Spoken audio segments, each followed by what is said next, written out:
Welcome to episode 2 of Fables from the Pickled Quipper. I'm your host, Phil, and your Master of Dungeons.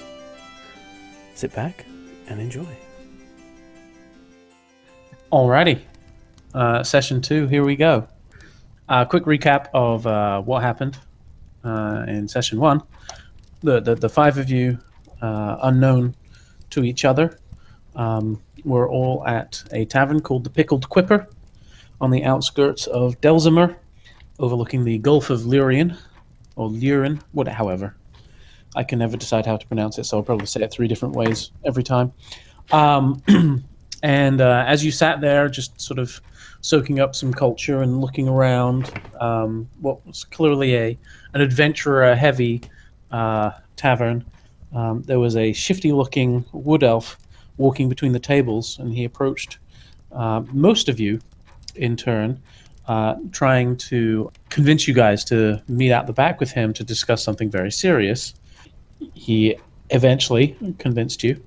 You're also joined by a half-elf. Seemed also convinced by this character.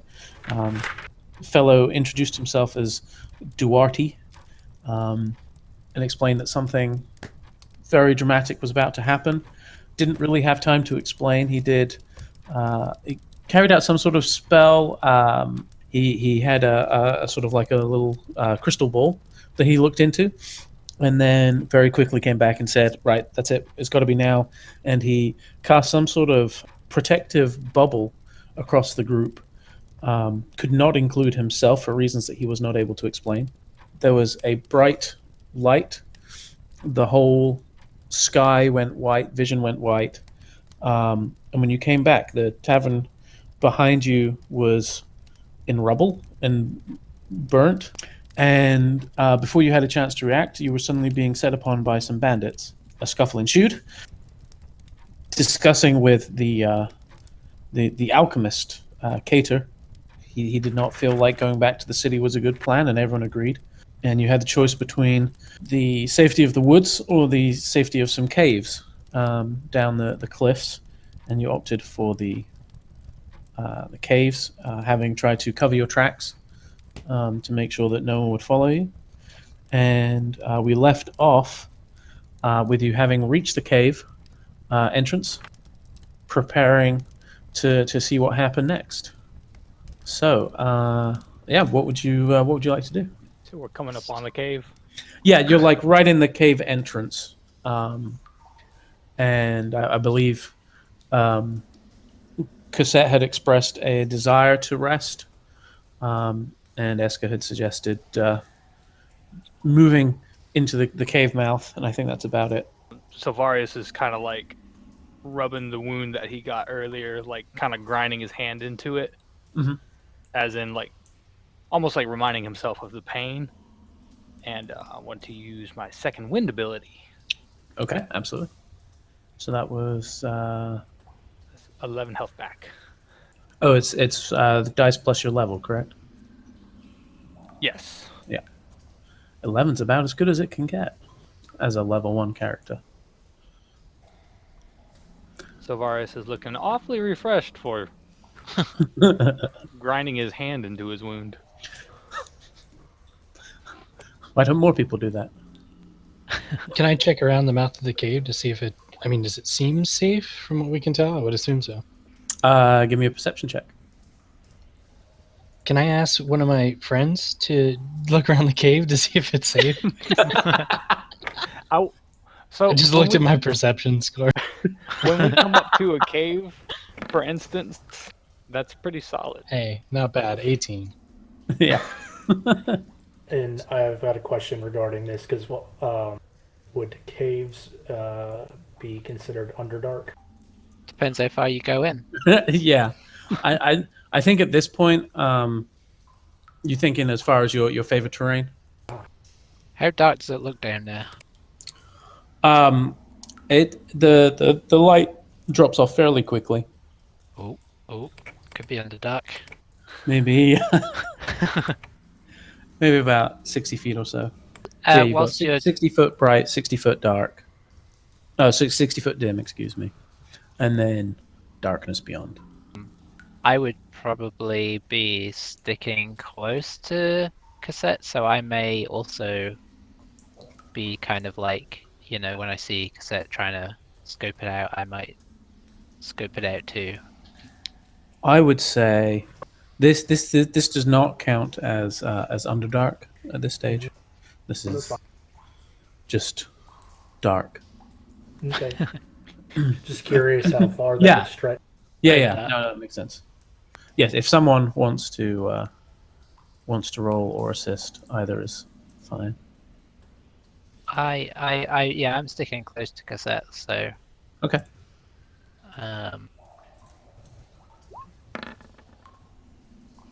Rubbish.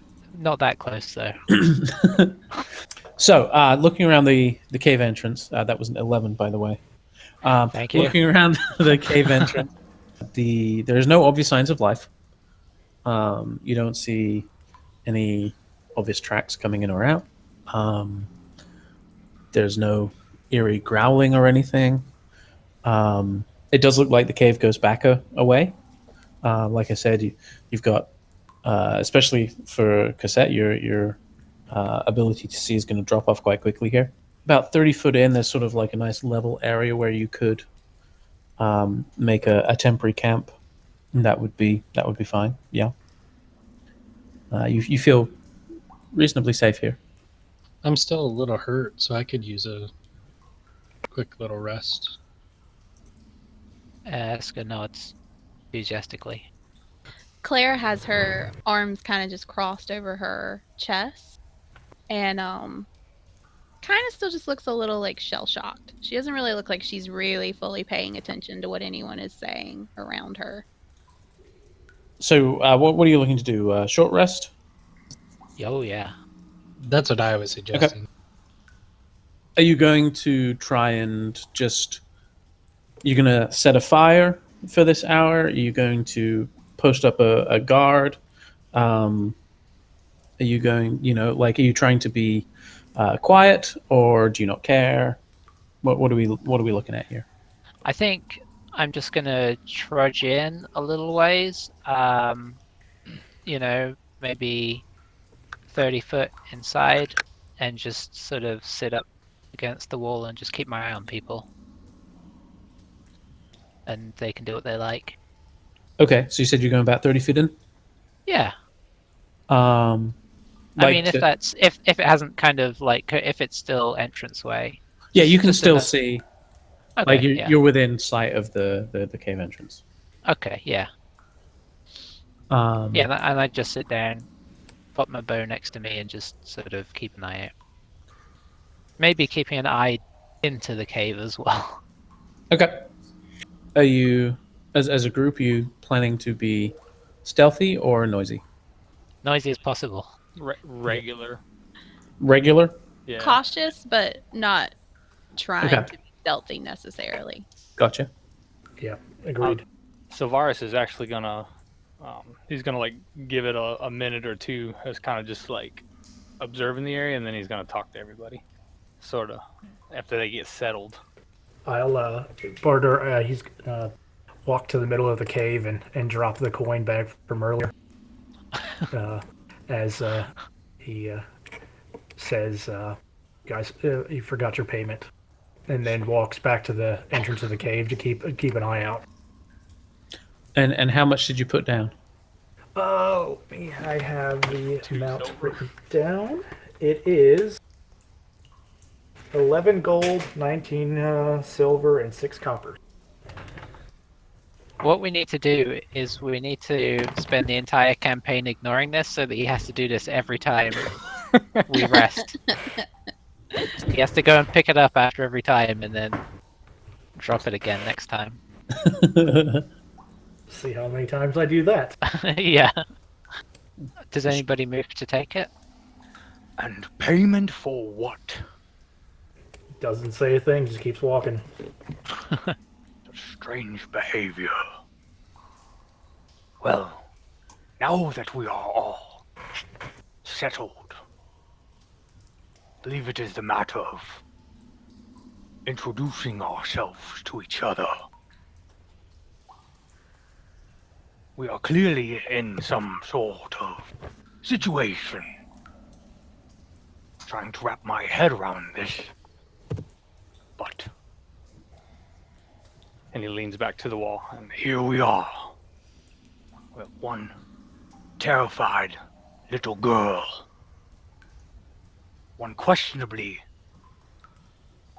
lacking of greed dwarf. A mysterious, tattered elf. A paladin. And a curious mage. Please, tell me something of yourselves. And what are you?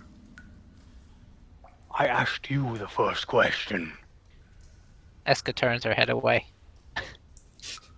Don't turn your head from me. I am speaking to you.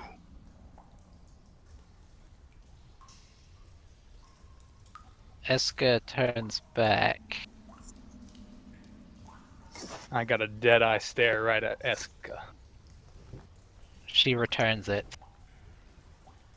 Except it's not so much dead eyes as a little flicker of anger. Solaris tilts his head.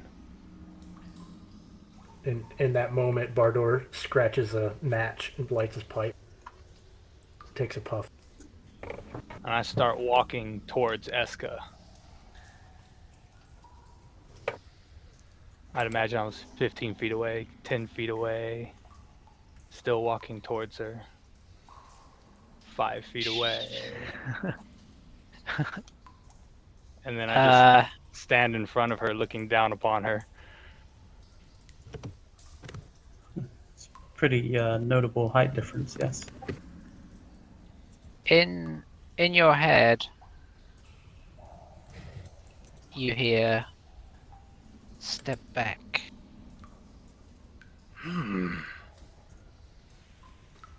Fascinating. And I step back, I turn, and I start walking over to Bardur after lighting his pipe. And you there, dwarf man. Why are you here? I was here for coin, but that doesn't seem to be likely anymore. And for some strange reason, we all seem to be in this together now, so here I am. What do they call you? He takes a slow drag from his pipe. Bardor. Bardur. Much better than dwarf man. He chuckles. I leave Bardur alone. And I walk over to Cosette. How old is Cosette? Mid-20s.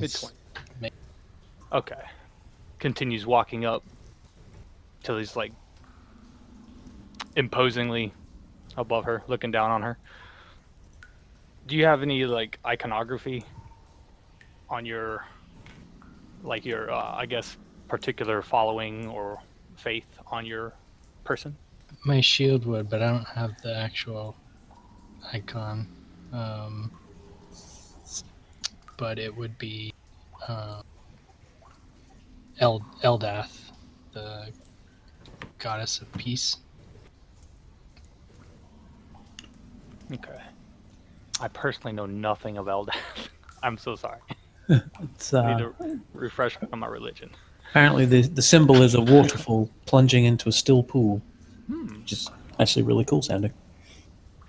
Indeed.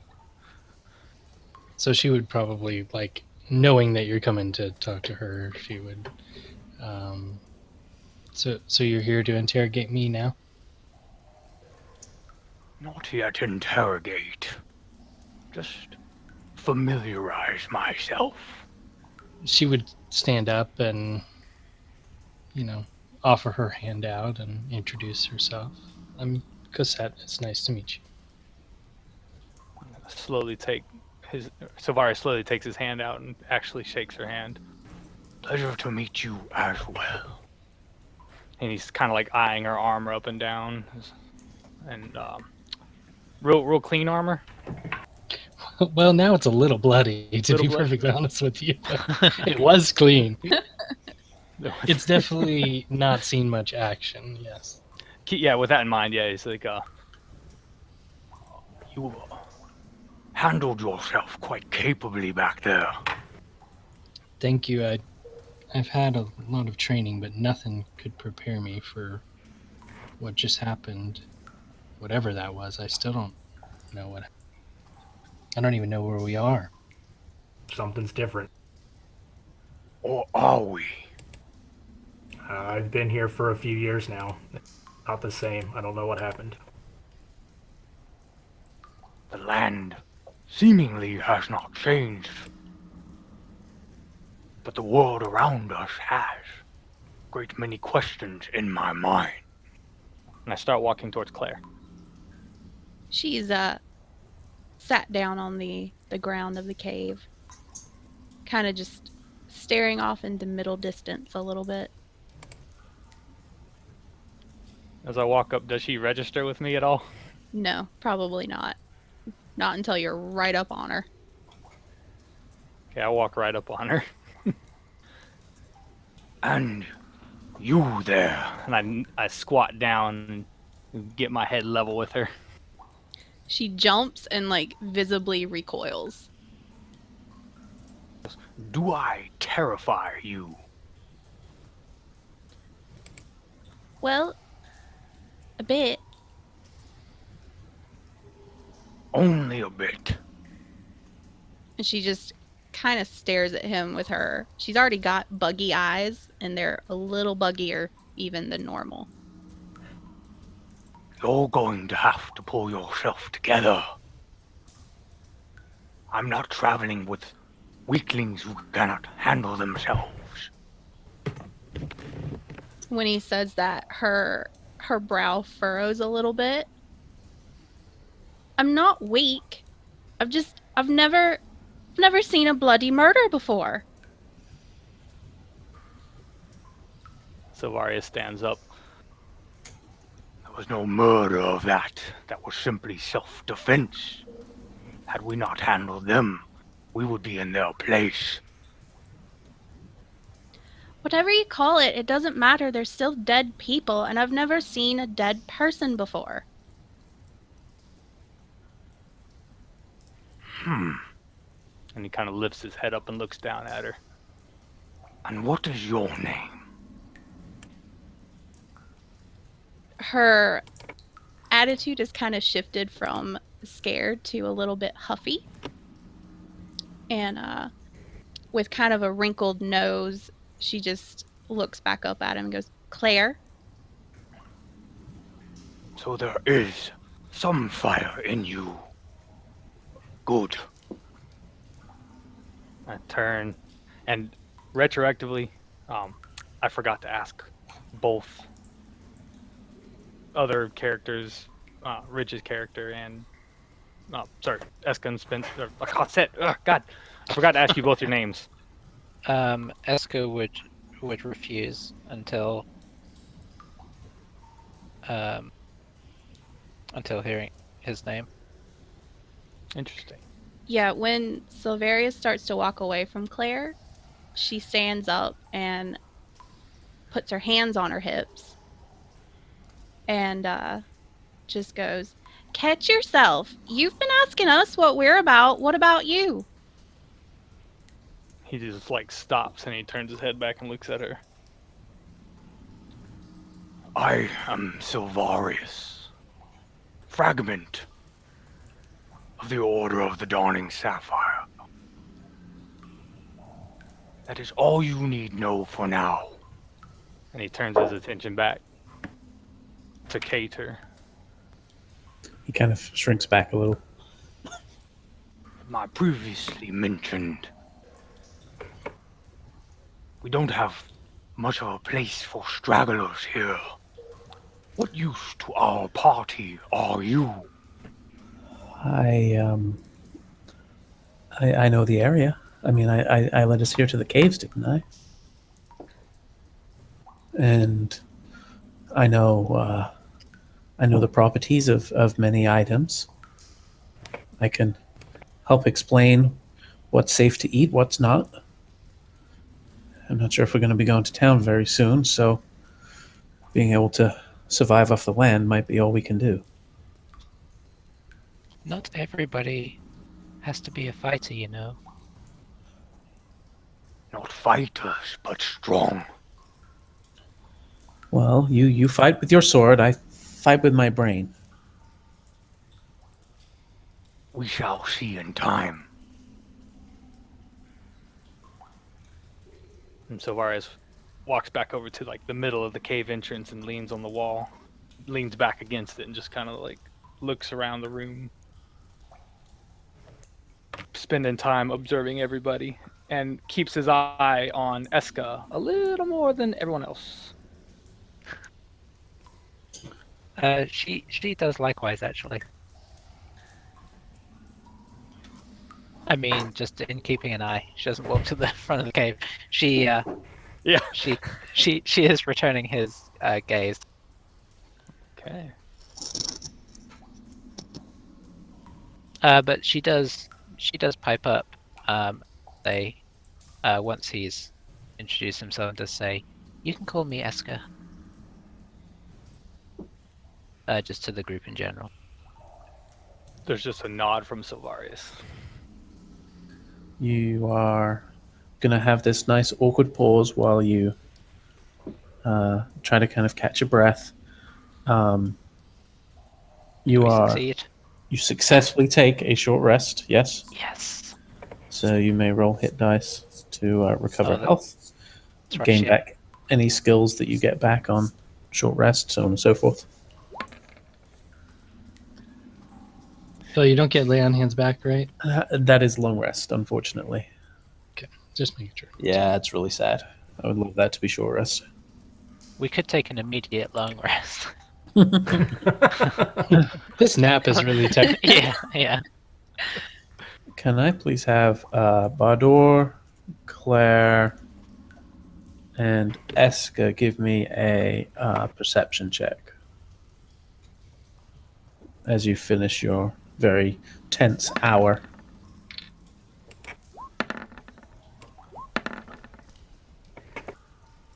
Got an 8. 22. I got 11. I am just rolling 11. Well, at least you're consistent. Yeah. Okay, so Claire, as this rest is going off, and there's probably a little bit of small talk, but don't get the feeling there's a lot right now. There's a little awkwardness. Out of the corner of your eye, as you kind of keep adjusting to the light level, obviously the sun moves through the sky, so the light shifts a little, and you notice about 60 feet down into the cave. It's about, so that the cave mouth is about sort of 20 feet tall, and as you go in, it's basically kind of like a 20-foot diameter type tunnel. I guess approximately semicircular, give or take. And about 12, 15 feet up the wall, about 16 feet down, you notice there's something different about that section of wall. You look a little closer and sort of more intently, and you realize that there is actually a small there's a small opening there, too small even for you to fit into. And you look at it, trying to just, something about it seems a little off, and you realize it's because it's looking back at you, and that there's a pair of eyes in there, kind of staring at you. She immediately squeals. The eyes immediately shrink back. And you hear a similar kind of squeak from up in that hole. Kind of shuffling a little bit backwards because she was sitting down again. She points up at the wall and just goes, "There's something up there." I immediately jump up and run back to where Claire's at. Could I see anything?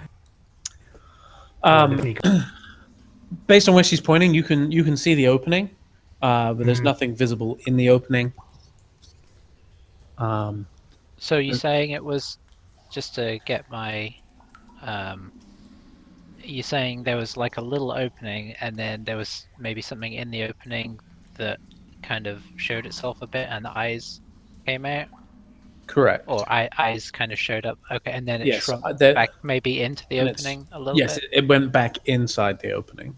Okay. And the opening is maybe 2 foot across. There's this opening, and there's nothing visible in the opening as it stands. Pull out my bow, knock an arrow real quick, and I slowly step over towards the hole, leaving a little bit of distance so something can't jump out at me. Slowly, kind of like slicing the pie, as it were, to kind of like look over and see if I can see anything within. And I guess, has everybody heard? I guess if the people towards the front of the cave, if anybody hasn't noticed, I try and get their attention and point. I assume Claire squealed pretty loud. And Savaris he's just leaned back on the rock, still looking over there. So as you get closer to try and get a better look, there's still no sign of anything in there. You don't see the like the glint of the eyes or anything. Whatever it was has got out of view. So you're kind of at the edge of the brighter light, although that's actually starting to shrink back now as it gets later in the day. So now you're kind of the entrance is getting into dim light. And then you've maybe got 30 foot more of dim light before it gets into darkness inside the cave. Obviously, Bardor, with your dark vision, you can see the cave winds on a little bit more. There seems to be some sort of flattened section before the cave turns off to the left.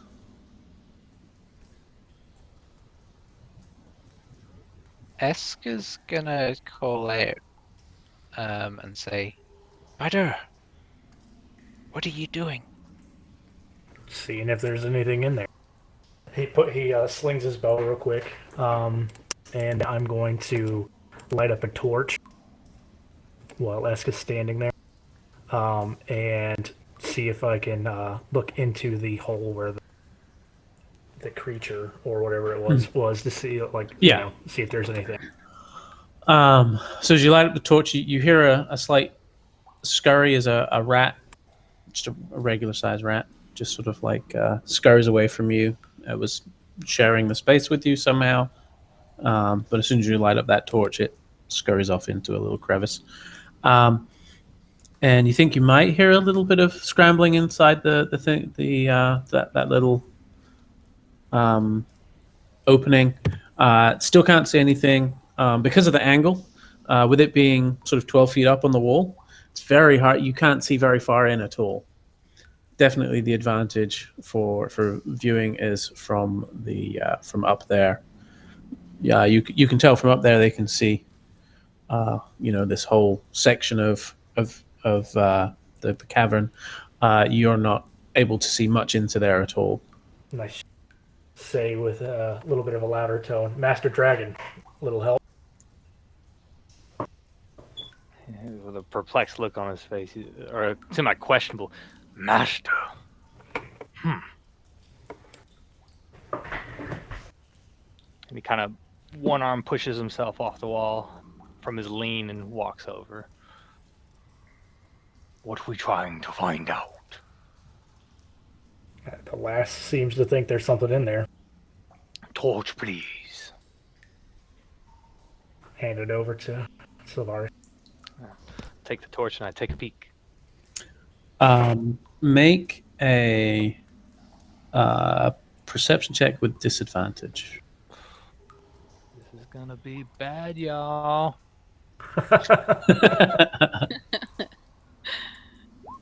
One more time. Hold on. One more time. Oh, Disadvantage option, or does it matter? No, not so much. yeah. But roll it anyway. It could be worse. I told you. Go big. God. Oh my god. Wow. Well, how? So what did you roll? I rolled a one, well, a natural 1 followed by a natural 20. Oh well. Yeah. No, even with your extended range, you're not able to see anything extra. Make an insight check. That is a 6. You think it's entirely possible that this may have just been exaggeration or some sort of flight of fancy. Just a little paranoia from an unseasoned warrior. Some simple animal taking residence in this cave. He hands him his torch back. Guess I extinguished the light. As he extinguishes his torch, Silvaria's torch comes on. I still have trouble seeing. What age is Claire? She is 22. So she is a baby in dwarf years. She's a brand new adult. When Silvarius mentioned his trouble in the dark, Eska sort of sniggers slightly, and sort of mutters under her breath, and his torch goes out. Make a sleight of hand for Eska. Alrighty. Oof. You really are just rolling 11s. Yeah, I am. Everyone. Does that mean everyone but Silvarius realizes. Or That'd be beautiful. Do you have to beat mine or No, I think that would be in Silvarius's favor actually. So Right. everyone apart from because he's trying to perceive Yes. like he's effective. Yes, so Cassette's the only one who missed that completely, based on her passive of 9. So yeah, you noticed that for sure. Claire definitely giggles a little bit. you just hear? Well, you can see it, but Silvarius. Yeah.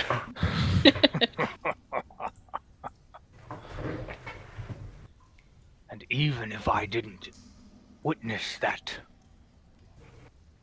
clearly, Cater isn't the type of person to do such. I wouldn't do anything to upset you, sir. he's very pale. Oh, why? She sighs, and his torch comes back to light. Unexpected. While this discussion is going on, Bardur, you hear down, like further into the cave, you hear the sound of just a couple of rocks shifting.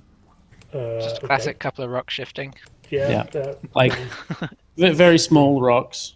Doesn't sound Now, problematic. Phil, when at you all. say a couple of rock shifting, is that ROCK or RO?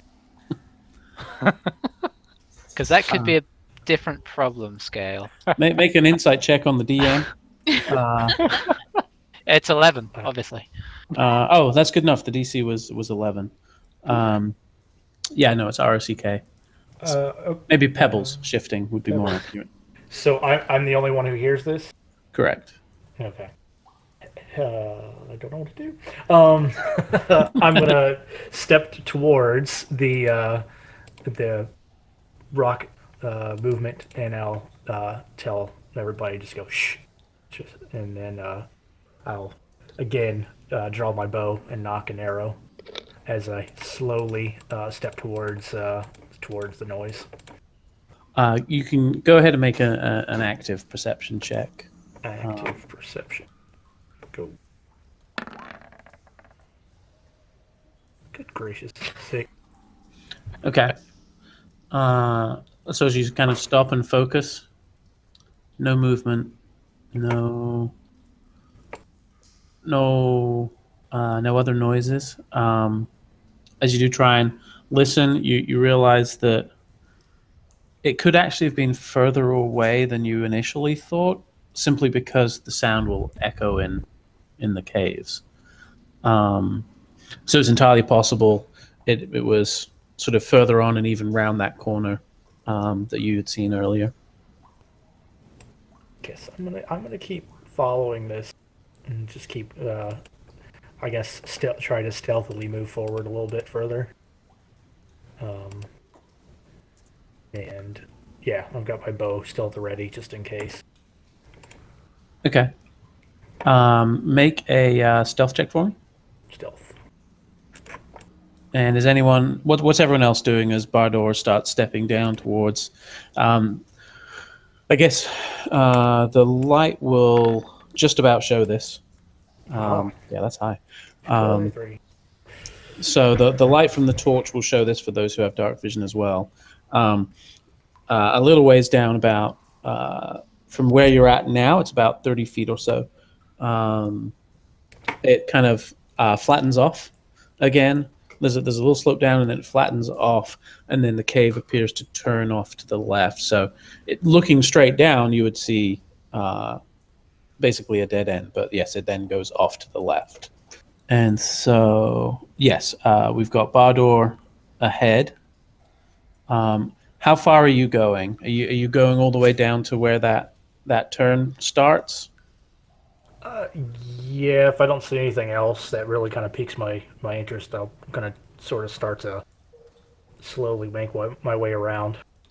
Okay. And what's everyone else doing? Claire would actually like to turn to Cater and ask him, you were the one who knew about these caves. What lives down here? I don't know what lives down here. I just knew of their existence. They're sometimes they send the young interns out to collect certain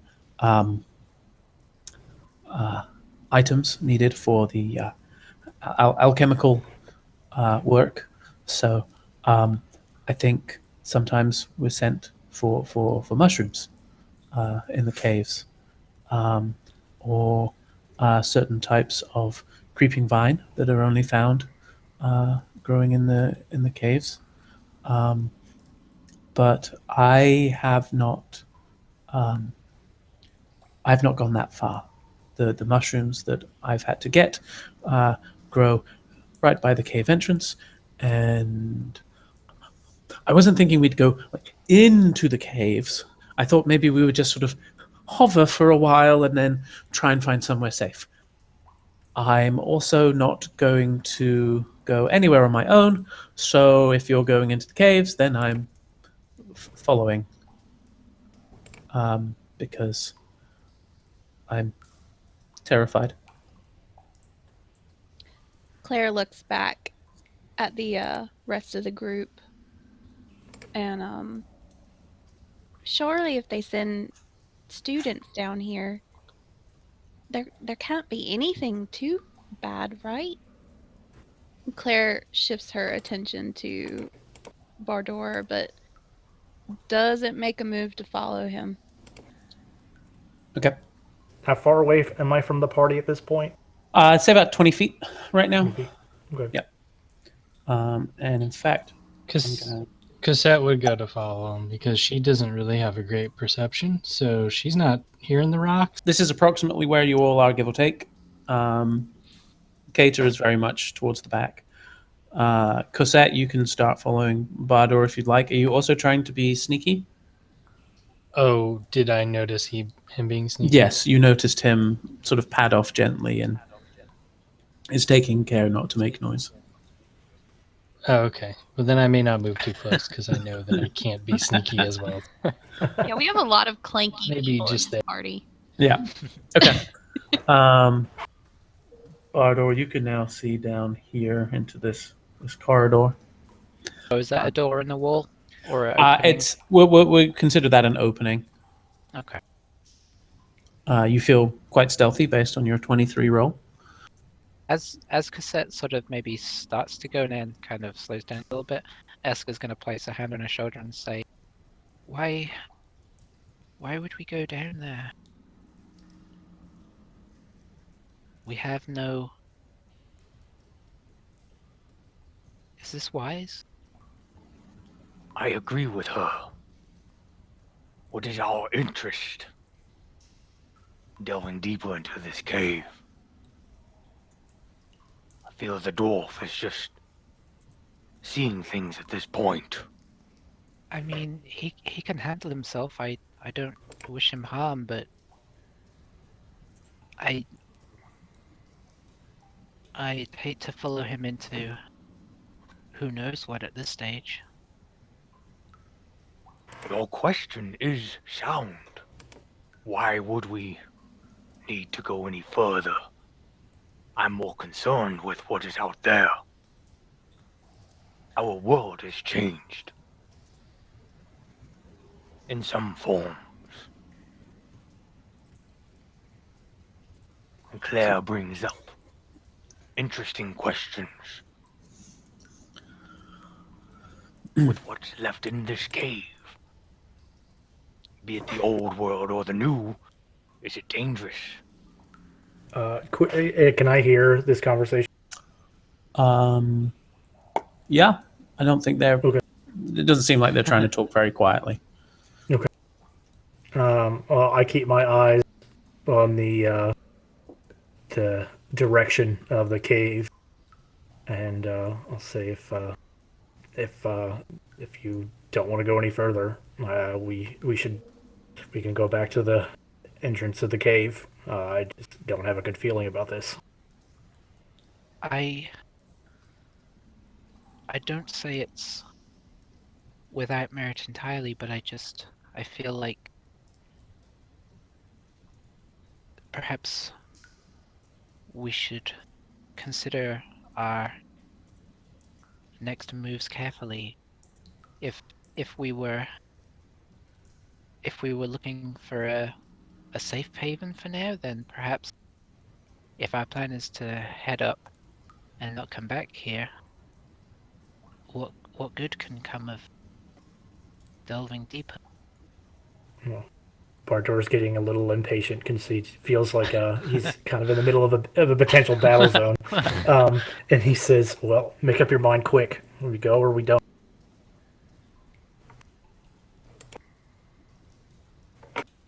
Eska sort of looks at Cassette, hopefully, for some guidance. I agree that this could be. I mean, we've been safe here so far. We don't know what to expect out there, so maybe we could at least explore this and know we have a safe place to return to. But that's enough for Bartor, so I start moving forward. If Badur's stealthing and it seems like we're resolved, Eska might stealth up, like at least just behind him. Okay. Roll a stealth for me as well then. Bow drawn.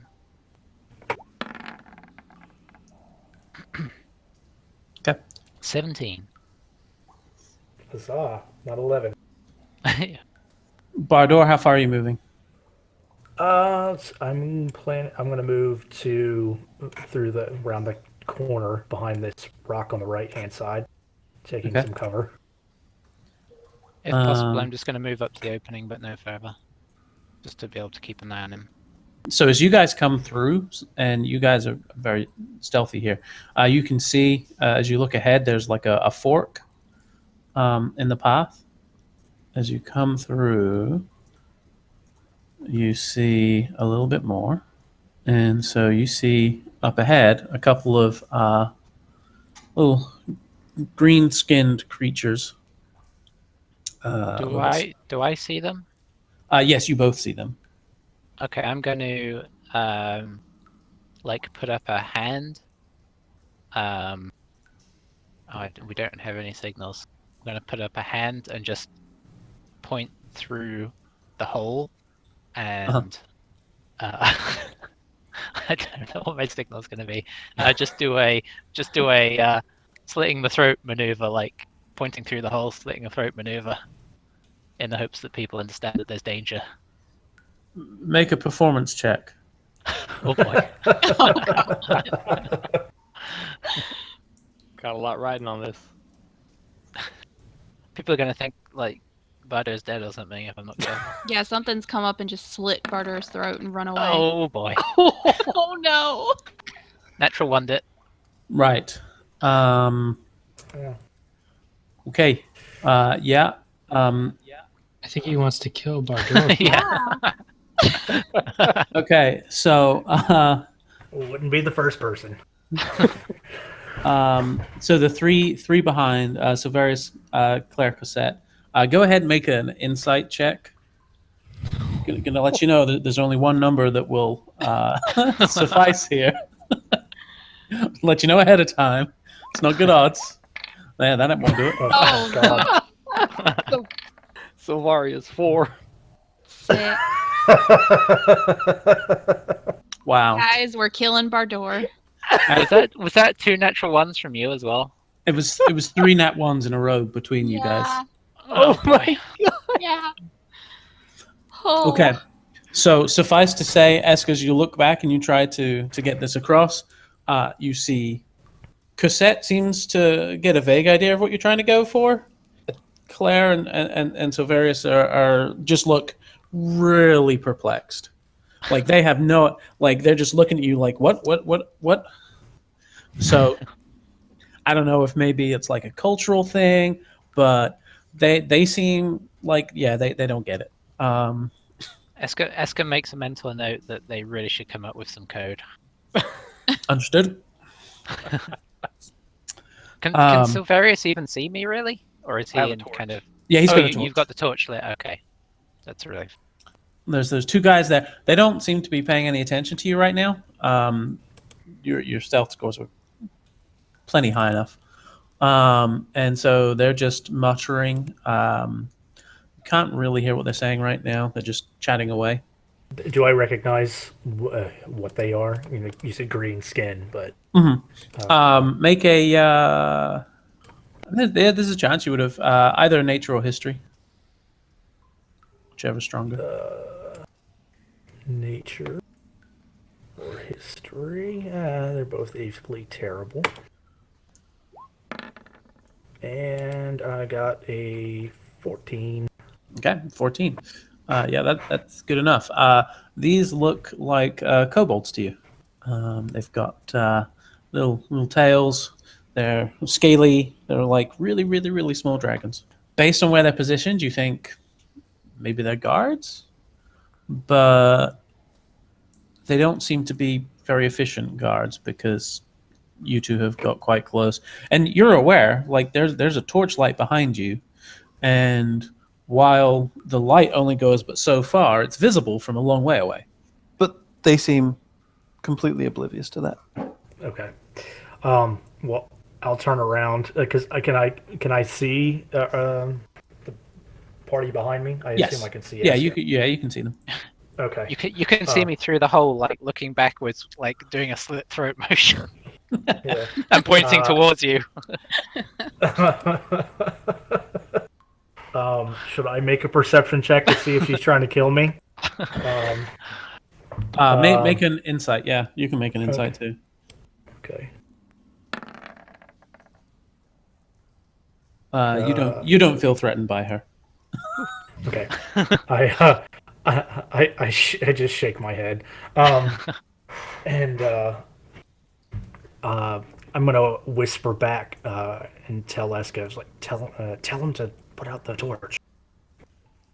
I look back behind me and I just put out the torch. Okay, so after the hand motions and then the torch. You are really starting to push at my nerves. Esker attempts to hiss back, "Quiet." Claire goes, "What?" Make a Make a loud check. oh gosh, what would this fall under?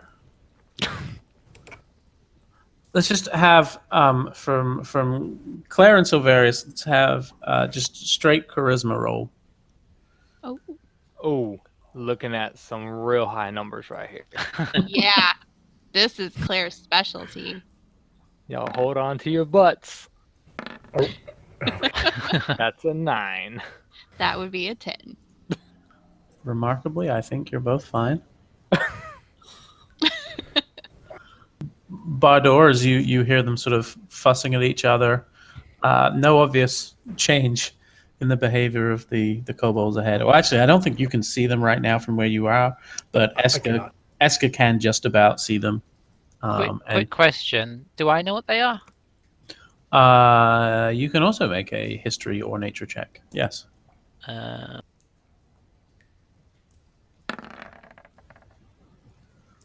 Nope. You see that there's something like the scaliness you recognize, but you're not familiar with Yeah. these creatures exactly. I don't know if I'd have ever actually come into contact with them, in fairness. With a kobold? Yeah. I guess they might be rare. Oh. I mean, I feel like they're sort of undergroundsy, right? On the whole, and I'm not undergroundsy. I mean, that's a perfect explanation. That's my scientific reasoning. It's good science. Little creatures ahead. So, That's not very helpful either, is it? No. while you're discussing this, one of them comes a little closer and looks down the other fork, says something. So anyone who speaks Draconic would understand what they say. Does anyone speak Draconic? No. I do, yeah. I'm kidding, I do. So both of you actually make a perception check to see if you hear this. So you're gonna have to start asking for skills I'm better at. 20. Ha! 3. Okay, so Eska, you hear. I'm bored. Anything happening down there?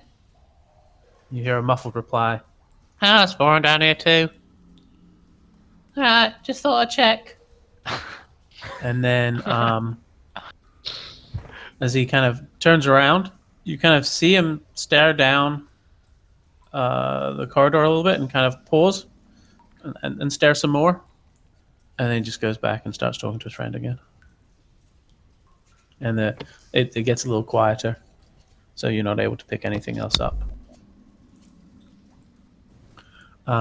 You can see as he walks across, he's got a sling at the ready at all times, just sort of like casually, sort of just gently swinging it around, just casually. I am going to go back to the party to inform them of what's going on. As I seem to think that I'm not sure if Eska is quite relaying what's going on. Silvarius is fumbling with trying to get his. Oh dear. All right, so I come back. I kind of motion for everybody to kind of come closer and put a finger to my lips, indicating to be very quiet. I don't see this at all. Valid. You are currently blind. I'm not sure. I don't really know that because I don't know anything about dragons. So I'm just going to continue to be completely ignorant about this fact. And I'm just going to start, I'll whisper. So kobolds up ahead, 2, possibly 2, 3, maybe more. There's a fork. There's 2 definitely to the right. Not sure how many to the left. But it looks like they're standing guard. And I'm not sure what's up ahead beyond that. But this cave is definitely not safe. Are you threatened by kobolds? They're Well, I assume I would. Since I knew about Mhm. what they were, I would have some knowledge of them, right, Phil? Yeah, you would know Okay. that a little about them. Okay.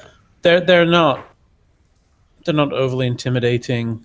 Um, it mostly depends on numbers. You know that a couple of them aren't a threat, but if there's enough of them, they can overpower. Eska, you staying there while this conversation takes place? Yeah, I'm just sort of trying to keep my head sort of peering around the doorway, Okay. just to check for further movement. Make one more perception check, please.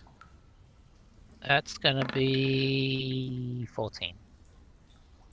Okay. You hear some more muttering, but you can't pick out what it is. Rats. It's not rats. That's all it is rats. I actually, at this point, a thought strikes me, and I do come back to the group. What Claire saw earlier was one of them, and if indeed it was, are they about to learn of our presence? It's possible, and if so, they could be on us at any moment. Well, I'll say, well, we know the cave isn't safe. This isn't going to be in its current state. It's not a place where we can call a home base. Do we press on, or do we go somewhere else? Do kobolds tend to stick with just each other, or is there a chance they're with something? What little experience I've had with them, they stick together. They could be possibly under the influence of a stronger being or stronger race, but So while you're having this discussion, from behind you down towards the entrance, you hear a noise, um, like a little scraping noise, and then a little muttering. And while you're standing there, the space that you're in fills with thick fog. Um, Does it seem and like does it seem like fog, or does it seem like is it breathable? it's breathable. Yes, Okay. Can it's you feel it? breathable. Yeah, I mean it's moist. Um, Ooh. you're not like getting burned or anything. It's not like it's acidic. Um, but those who could see can barely see like their hand in front of their face. While you're having this conversation, um, and then the fog bursts out around you and fills the chamber you're in. Um, you hear a voice from down towards that fork in the road, or in the cave, and this big, deep voice says, "Who dares enter the realm of Gorbo?" Already I say Sylvarius that lights a in my head. torch up. That was one time the push to talk missed my laugh.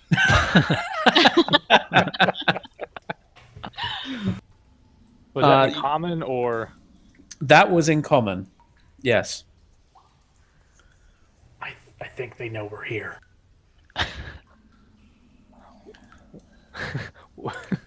Just what was his name, or what was the claimed name? Goldo? Gorbo. Gorbo. Yeah. Is this since we're kind of close to the sea? Is this more like a? Does it seem like it's a natural occurring thing? Even though I know Gorbo just cried out, so and it seems like odd timing. But is it is it a natural fog? Make a nature check. If it seems natural, we're just going to ignore Gorbo.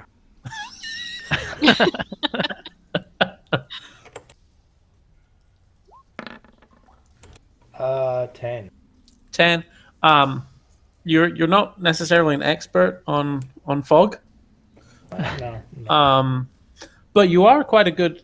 You know a lot about caves, This seems out of the ordinary for a cave.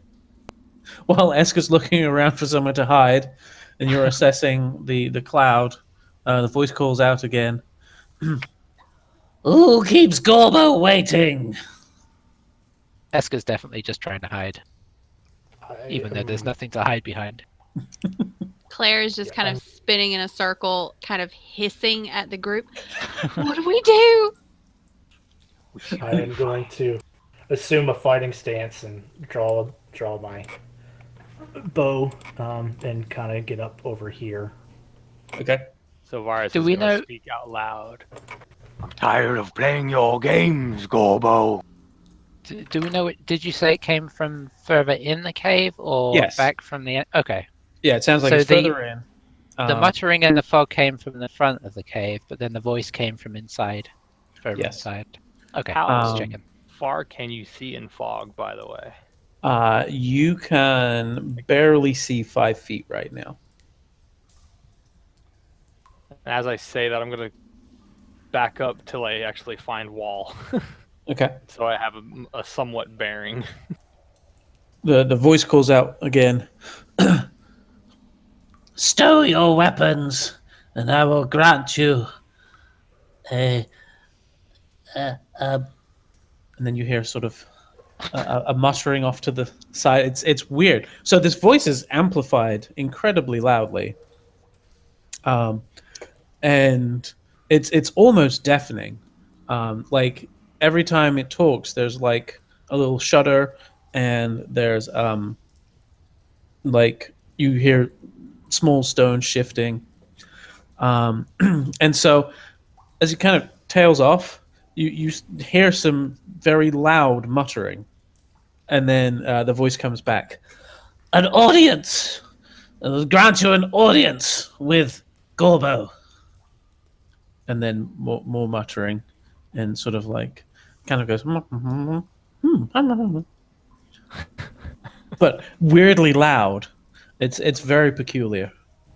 I'll shout out, how do we know we can trust you, Kobold? What makes you think I'm a kobold? And what makes you think you have a choice?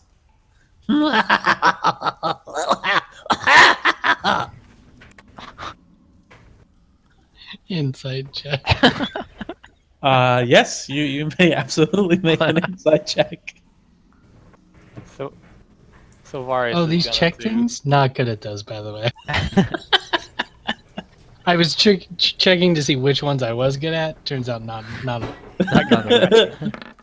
Hey, okay. You get the impression with your 11 Silvarius, you get the impression that this is certainly all is not as it's being made out to be. Beyond that, it's kind of hard to say.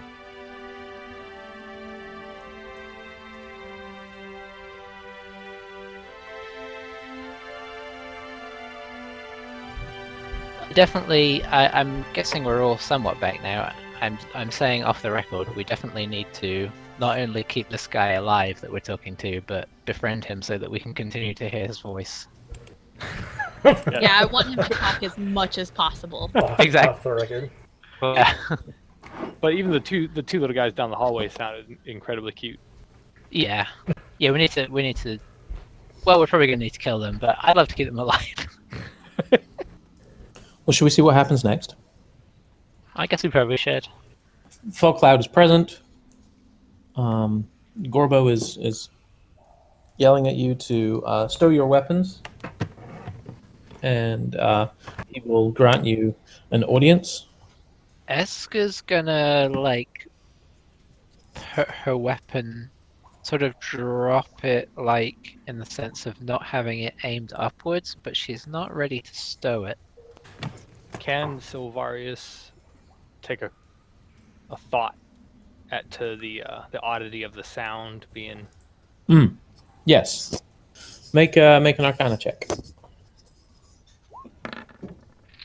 And 24. Oof. Yeah, you know that this is somehow magically amplified. Exactly what's doing it, you're not 100% sure. It is similar to things you've heard of,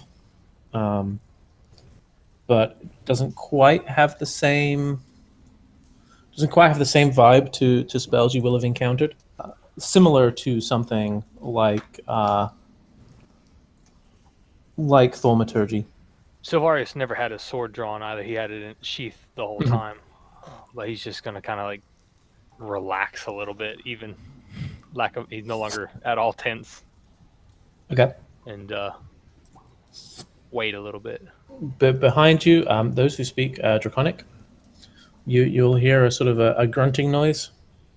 You hear sort of like an older voice say, "Okay, give me a boost. Give me a boost. I can't. Give me a hand. Okay, thank you." That's all you hear.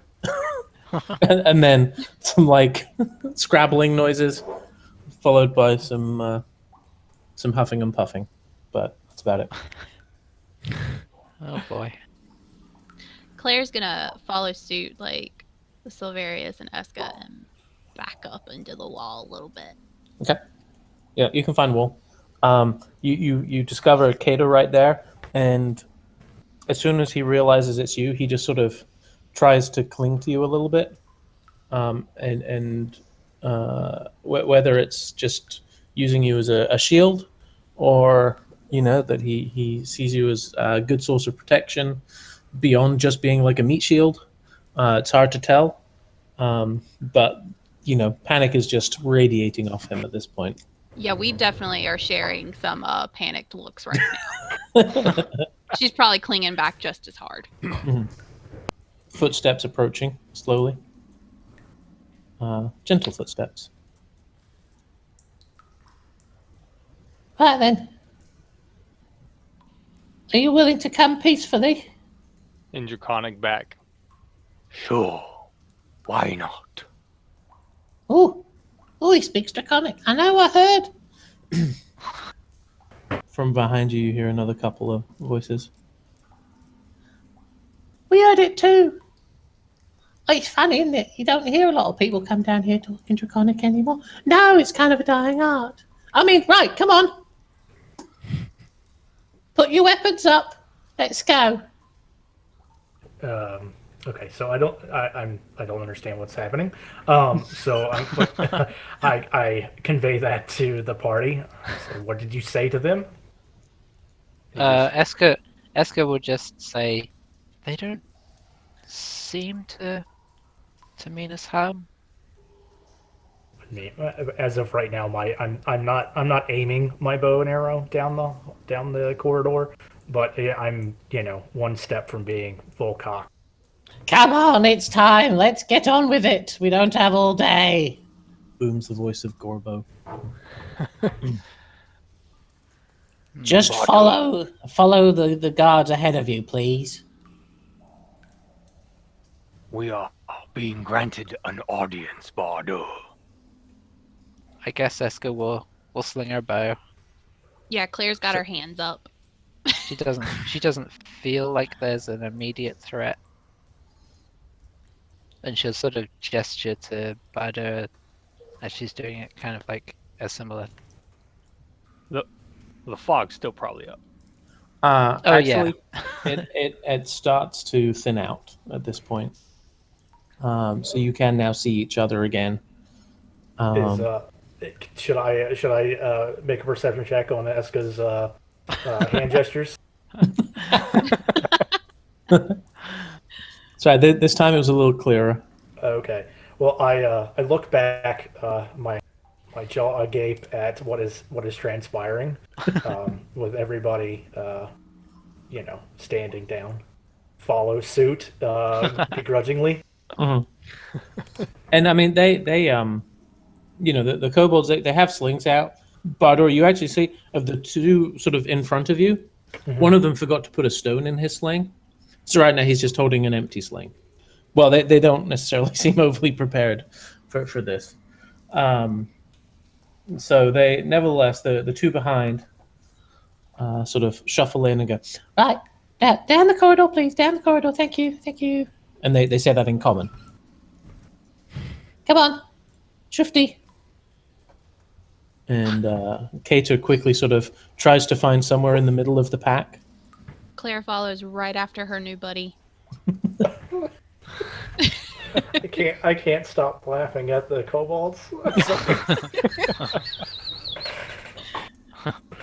That's out of character, just so you know.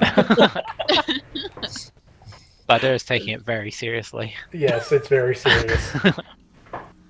As you come down the corridor. Now, as they get here, you see they kind of do a weird little sort of hop, skip, and a jump through this section. Are they doing that because they're avoiding something, seemingly? Make a perception check. 21. Okay. Yeah, there is there's a series of looks like little pressure points set into the ground here. Whoever's in front, Esker's just gonna kind of say, "Watch out! On the floor. Careful." Okay. And when Esker points this out, you can see that there's some sections of the ground that are clearly slightly different. Once you know that they're there, they're easy to see. When you say that, one of the kobolds at the back pipes up and says, "Oi, Thumbnuts, you forgot to warn them about the traps." "Oh, I'm sorry. Yes, be careful. Just follow where we walk and you won't get shot with arrows." They don't seem to disarm anything. They just encourage everyone to follow the way they walk. Bardor, if you will, are you happy being in the lead right now? Yeah, I'm fine with that. Okay. In fact, let's have everybody, including Cater, poor guy, everybody make a athletics or acrobatics check. Ooh.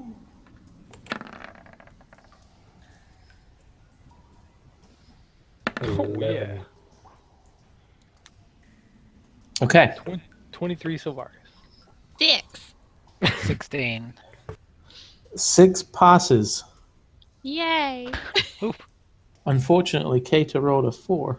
Oh, boy. Oh no. Let's see what happens. Well, it was nice while he lasted. Oof. Okay. And he's That dead. was a 23 to hit. How attached to him were you guys? Just out of curiosity. Claire was pretty attached. Quite literally. Yeah. I mean, physically, we were Yeah. attached earlier. Okay. Let's see. All right. So he takes 2 piercing. He's still up. Hey. And then he has to make a Constitution saving throw. Oh! Cater's following along quite happily, and he thinks everything's going fine, and his foot just slips and hits one of the things, and before anyone has a chance to react, 3 small needles just fire from holes in the wall, and one in each side of the neck, and then one into the ribs, and he just collapses onto the ground.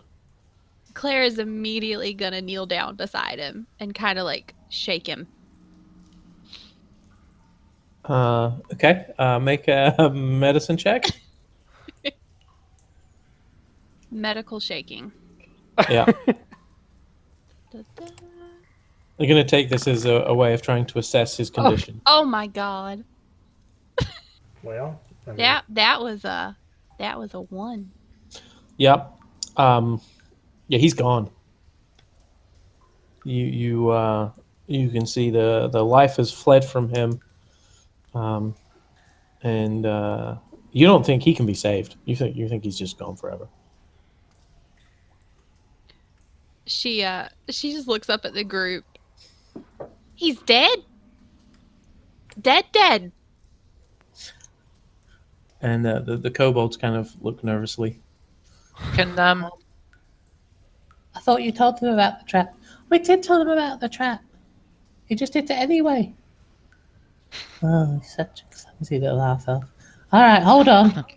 And you see one of them fishes in their pockets and pulls out a couple of large, sort of indigo berries, and just shoves one of them down into, shoves it into Cater's mouth, and starts manually chewing for him by literally just sort of like opening and closing his jaw repeatedly. And then he strokes his throat to try and encourage a swallowing reflex. And eventually you see there's a very small sign of swallowing that happens, and Cater suddenly perks up a little bit. Ooh, that. Ooh, what is? Ooh, what is it? Ooh.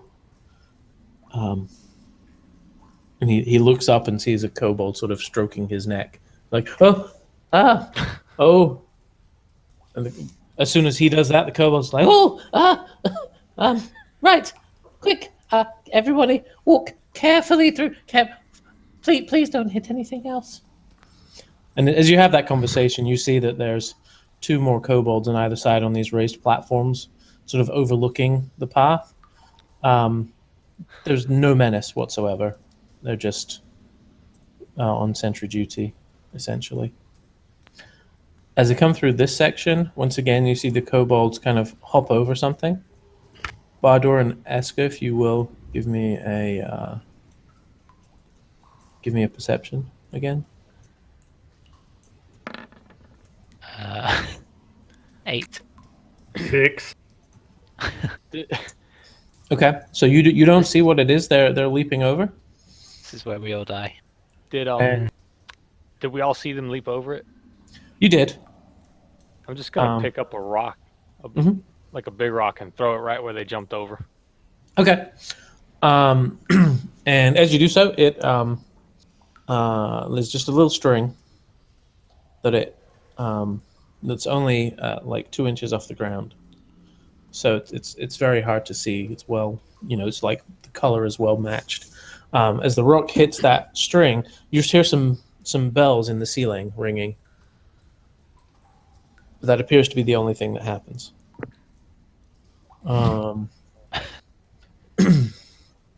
As far as you can tell, it's just an alarm system of sorts. They keep going, winding round and round, until eventually, as you guys round a corner, oh my goodness, I've got a cat who's leaning on the keyboard. Hold on. All the buttons were just getting pressed. Yeah, there is a cave up ahead, and you can see it glows up there. So as you round the corner here, you see the walls start to glow, sort of like a weird blue light, and actually this whole area here is glowing, and you no longer need the torchlight to see. The glowing gives off a bright light. So now, standing in front of you here, there is a differently attired kobold. This guy seems a lot tougher. He's sort of physically imposing, more heavily armored. As he sees the two approach, he speaks in a much deeper voice. What are you two doing? Wait, who are they? Oh, it's all right. Corbo said they could have an audience. Corbo said they could have an audience. Corbo said they could have an audience. Let me check with Corbo. And he runs off. And you see him go off to an alcove off on the left of the room there. And you're still sort of left to wait down here. There's some brief muttering. And then you hear the voice boom out again.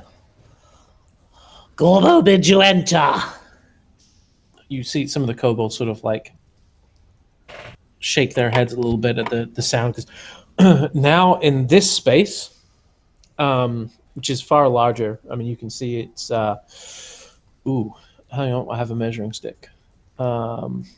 It's almost 100 feet long by, in places, almost 100 feet wide.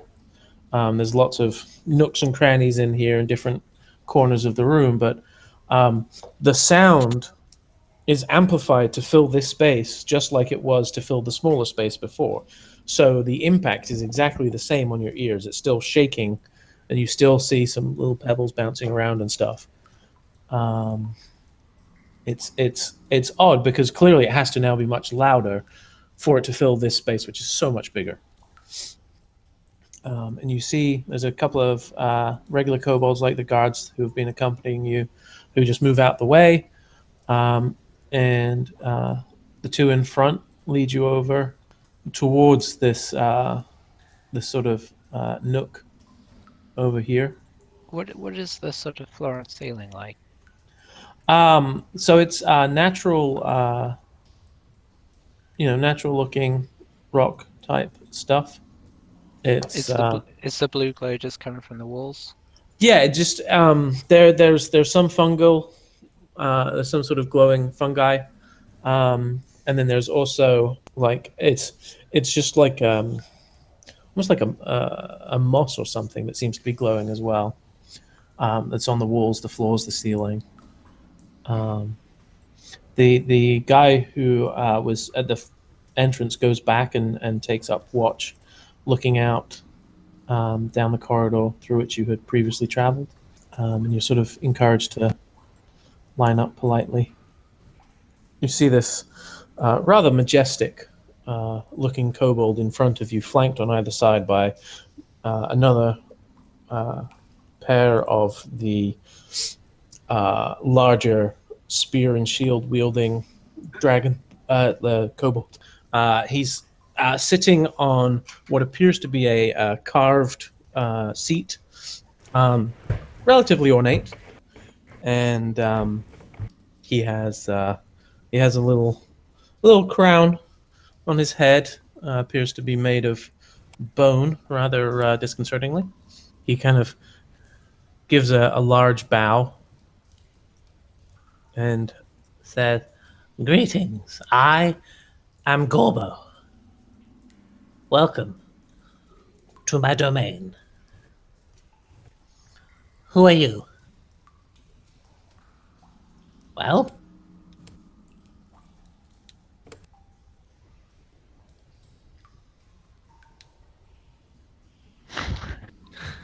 Are we having everybody having a Mexican standoff to see who will talk to him? Also, why is I've forgotten his name all of a sudden. Kator? Yeah. Okay. Cater. Is that anything? Kato. Kator. Why is he doing weight training in the middle of When I zoomed in. it's got those little dumbbells going. That's not what's happening. Pretty sure it is. No. They're maracas. Okay. Yeah, oh yeah, maracas. He's a Now I get closer, Huge I see. fan. I guess Eska will kind of look up and down the line, and when nobody's talking, she would just say, what was his question? Who are you? Oh, Yeah. we It wasn't a are complicated one. we are strangers to each other, to be honest. We just ended up here rather by happenstance. I see. Well, and you realize now he's talking at a normal volume, and at his side there is there's a small sort of like a little horn or like a little cone that he had been speaking into. Perhaps you were sent here for a reason. Maybe maybe you could be useful. You see, Gorbo, which is to say me, I have an issue that perhaps you could be useful for. In exchange for leaving my halls unscathed. It certainly sounds reasonable. What is it that you need? We have an ancient prophecy. And as he says prophecy, there's some grunting and stuff from down the hall. And an elderly looking kobold pokes around the corner and says, That's my job to talk about the prophecy, Your Majesty. It's the only thing I really get to do, so would you mind awfully letting me do it? Of course. This is our... there's not really a good word for it in common. But the closest would be sorcerer, I suppose. Her name is Vola, and she is the keeper of the prophecy. That's right, I am the keeper of the prophecy. That's my sworn duty. And she sort of shambles her way slowly, helped by a couple of the kobolds, and sort of stands in the group here. There was a prophecy handed down from generation to generation, from one sorcerer to another, that said that there would be a powerful green drake that would call on us and bring us a new purpose. That day appears to be upon us soon, and I was sent a vision for us to delve deeper into the caverns and obtain something for this drake. And well, we had an issue with that. And she sort of glances over at Gorbo. This is why I am choosing to talk to you. There are some creatures who seem to know about our kind, know how we hunt, and were prepared for us. We have already lost nearly a dozen kobolds trying to clear them and find a way down further into these caverns. But you are not kobolds. You might be able to work around the way they think and take care of them for us. And that is all you require, us to take care of these creatures? Perhaps also you could help fulfill this ancient prophecy. When he says that, you see Vola kind of twitches briefly, but doesn't say anything in particular. The ancient prophecy must be fulfilled. So, if we are unable to retrieve this item, we might anger the drake and have it turn on us. That would be dire. The tribe must live on. If you help, we can provide you shelter here in our caves. Maybe even resupply you if you need supplies, and then send you forth to deal with our problem. They are...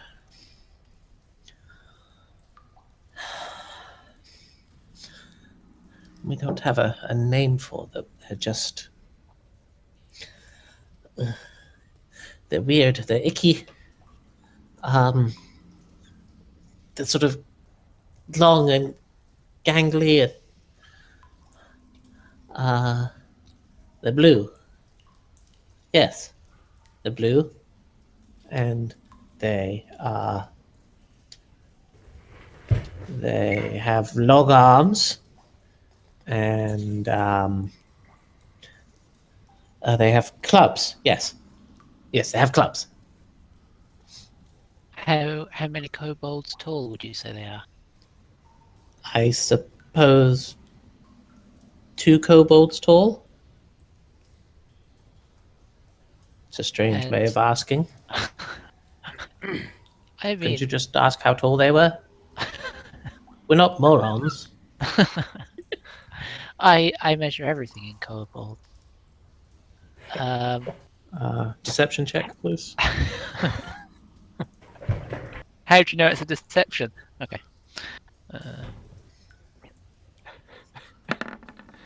Oh dear. Hey, 9. Okay, I'm going to be honest. He's quite good at insight. That is a 25. Whoa. Don't mock me, young girl. I apologize. How many are there? Well, last count we saw 2, but that was from one of the few who managed to escape the attack. So it's possible our information is incomplete. I cannot speak for the group, but I find your offer reasonable.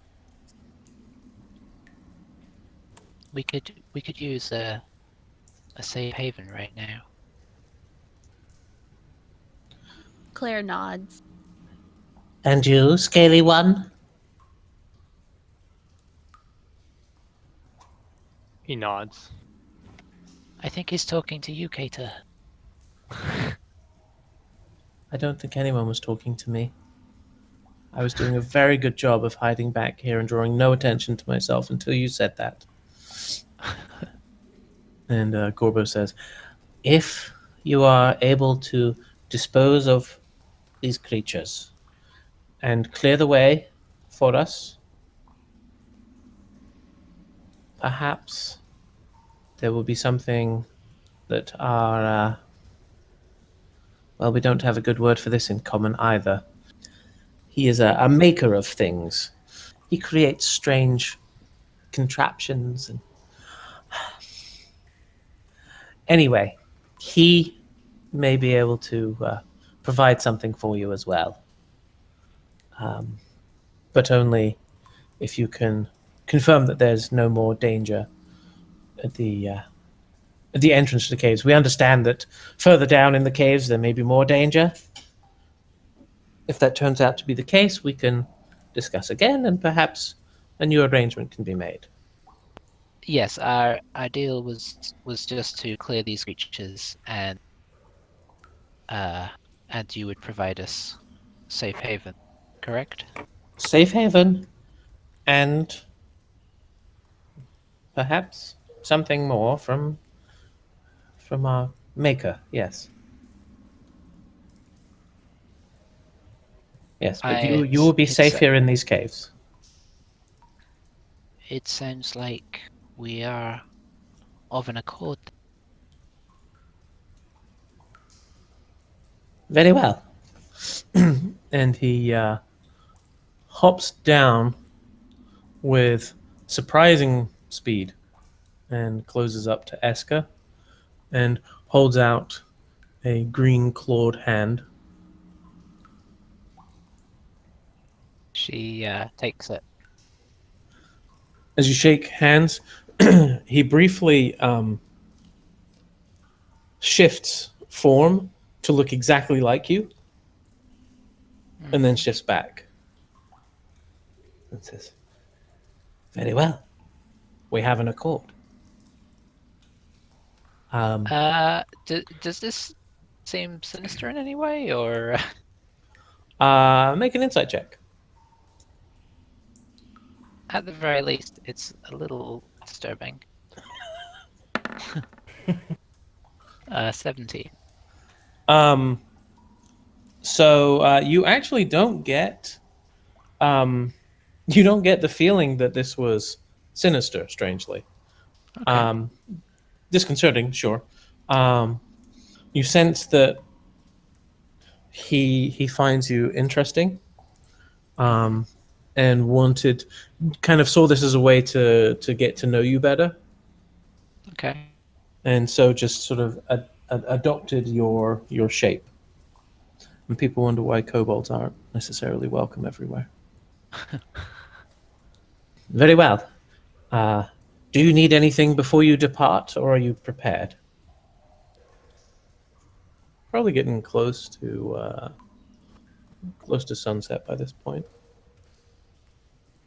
I guess I'll ask, how far is are the creatures? How far will we have to go to encounter They are only few uh, a few hundred yards through the caves. We have established a sort of line that neither group crosses for now. What about our injured friend? I would Perhaps like to perhaps he stay could stay here. behind. Yes. Maybe I could go talk to this maker and see if there's anything that I can learn from him, and vice versa. That seems more my pace. And he kind of gives a nervous grin. These lovely fellows are not currently attempting to attack me or kill me in any way. It sounds like whatever lies ahead might be. So I feel my talents might be better suited here. Plus, I'm terrified. And I actually don't think I can move very far right now anyway. Right, good. So you are going to go attack these big blue things with clubs. I am going to stay here. This is an excellent plan. I wish you good fortune. And he just sort of like slumps onto the ground. Hey Phil, do I search my knowledge and know to see if I know anything about these combatants that we are supposed to be? Yes, this would be again nature or history. Roll with advantage on it. Okay. Savaris also wants to ask Gorgo a quick question after this. Yeah.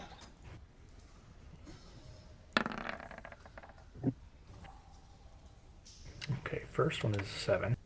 Roll better the You second can time. do it. You can That do would it. be good, since they're the exact same. My history came up bupkis, so I'll try my nature. And a little bit better. But not much. From a 7 and to an 8. Yeah.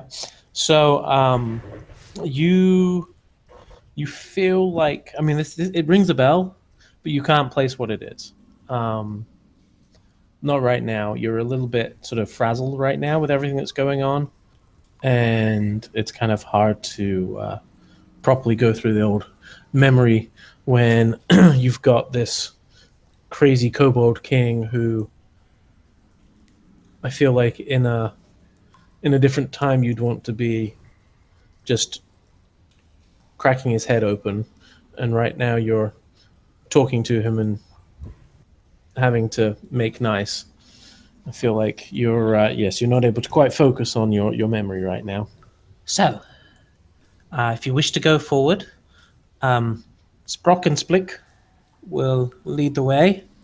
Oh, do we have to? Of course you have to. I'm your king. Right, sorry. Yes, Your Majesty. Sorry, Your Majesty. And the two who were kind of following behind you earlier seem to be identified as Sprock and Splick. Yeah, we can take you as far as where we cross, but after that you're on your own because we're not going forwards. We like our heads in one piece. Yes, we do. So Gorbo goes back up and sits on his throne. Yes? How long exactly have you all been here?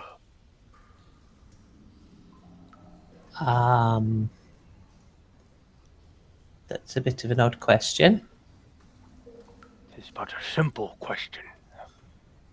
Um, Many years or recently? No, I think we've been here forever. Did anything strange happen noticeably to the world around you within the past day? He sort of scrunches his face up a little. He glances over at Vola. No, I don't think so. No, this is our home. This is where we live, and everything's been completely normal. Can I question the believability of? Yeah, roll an insight. In fact, anyone who wants to roll an insight, oh, never mind. 23, natural 20. Dang. There is absolutely something about their story that's not adding up. There's something that they don't want to tell you. There's something between. No one else really seems to be aware of it. It looks like it's Gorbo and Vola who seem to be the ones kind of sharing these glances and stuff. Clearly, they are withholding something about it. Based on the conversation so far, you think it's something to do with the prophecy, but exactly what you can't tell. Okay. Claire kind of like holds her hand up in a, awkward little like I want to ask a question gesture. And And Gorbo smiles and sort of nods and encourages you to talk. Mr. Gorbo, sir, this may seem a bit of an odd question, but we've been a bit disoriented. What is today's date? Well, we don't usually use the dates of the overlanders, but well, Vola, you have to keep track of these things. And Vola tells you the date that you think it should be. Claire looks a little disappointed. Savaria steps over to Cater and just brings his head down next to his ear and says, In light of recent events, whilst we handle this problem, do gather important information. What sort of information? He kind of looks a bit befuddled. Something's going on. Cross-reference stories. Something. To be sure, information can be ascertained. Use your clever mind. Right. And you see him sort of take a deep breath. Okay, so I'm an insider. Oh goodness. Oh, I was not trained for this. Your choice to stay here. Yes, right, no, right. And he just sort of starts mumbling to himself. Well, if you're ready, Sprock and Splick will lead you down the path. Your cowardly friend is welcome to stay here and speak with our maker. And yes, we look forward to you coming back in one piece. We'll have this handled in no time. I certainly hope so. And so Sprock and Splick start heading back out the corridor. Presumably you guys follow in tow. Yes, You're now. I would normally try to be in point because that's my natural inclination. But in this situation, I kind of lag back for a minute and I just kind of squint my eyes, looking around, what is happening, just trying to take it all in, and I slowly just follow the rest of the group. Mm-hmm. And As everyone make a perception check for me. 11. 17. Goodness, 22. look at those rolls. Finally. 11. Okay, so Various and Claire, you notice as everyone's kind of starting to move out, Gorbo just whispers over to Eska and just says, you can't. There's like just a. He tries to like catch her eye, just gives her a little wink. That's it. Just a little wink. Doesn't look like a menacing wink. Just a wink. Eska, you do see this. Okay, I nod politely. Okay, so you guys are able to follow Sprock and Splick. You successfully managed to step over the bells this time. No one gets shot by needles. Oh. And so what we will do is I think that is a good stopping point for tonight. And next time we can pick up with you guys going to complete The right fork. down the right fork to go and complete the request of King Gorbo. Or are we just gonna go stab those kobolds and run out the entrance, never to Just- be yes. seen again? Yeah, Still looking frotting by. No, not with. I got my inside man Cater. Oh, I forgot about him. Easily done. I forget about him every 10 minutes or so, and then I'm suddenly like, oh yeah. Poor Cater. He has his uses still. He doesn't believe that. Clearly. Apparently neither does Silverius, really. Yeah, I'm not sure who has a lower opinion of Cater. Cater or Silverius. He better find something out. So RSB. I'll be a little upset. On I thought I was going to be the hard one on Cater. Better up your game. Yeah, right?